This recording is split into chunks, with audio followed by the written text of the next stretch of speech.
ST અમારી, સવારી તમારી, સલામત સવારી જેવા જે સરકારના જે ડબલ એન્જિન સરકારના જે સૂત્રો છે એ સૂત્રો નિષ્ફળ અને પોકળ જતા હોય તેમ દ્રશ્યો સામે આવી રહ્યા છે। નમસ્કાર, હિન્દુસ્તાન કી ધરોહર અખબારના ડિજિટલ પ્લેટફોર્મ પર આપનું સ્વાગત।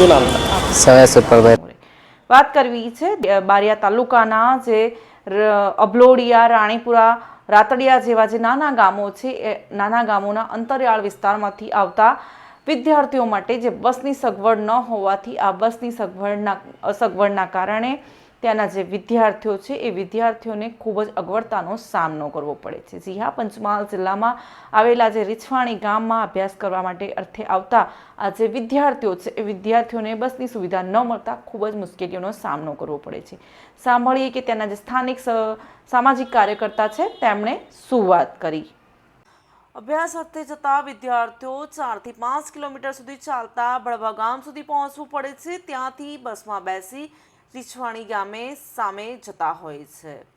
વિદ્યાર્થીઓને સમયસર બસની સુવિધા ન મળતા અનેક મુશ્કેલીઓનો સામનો કરવો પડે છે। બસ આવે ત્યારે અમુક ડ્રાઈવરો પણ પોતાની મનમાની કરી અને બસને ઊભી રાખતા નથી, જેથી વિદ્યાર્થીઓને સમયસર એસટી બસ મળી રહે તેવી માંગ કરવામાં આવી રહી છે।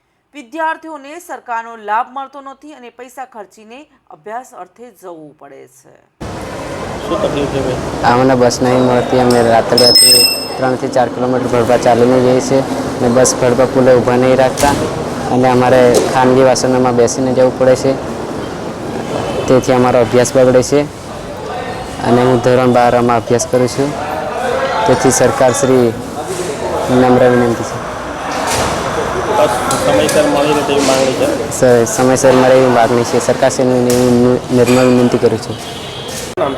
મારું નામ સવાયા અંકુરાબેન પ્રવીણસિંહ છે, ગામ રાતડિયા। મેં રાતડિયાથી પડભા સુધી 6 કિલોમીટર ચાલીને આવવું પડે છે અને કંઈ બસ આવતી જ નથી।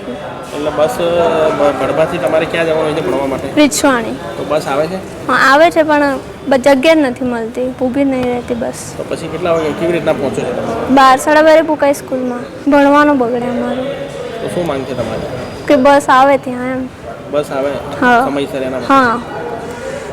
મારું નામ ધર્મેશ સવાયા છે। હું દેવગઢ બારિયા તાલુકાના રાતડિયા ગામથી આવું છું અને આજરોજ અહીંયા દેવગઢ બારિયા તાલુકાના એસટી ડેપો પર અમે જે વિદ્યાર્થીઓને બસ માટેની મુશ્કેલી પડી છે તેના માટે આવ્યા છીએ।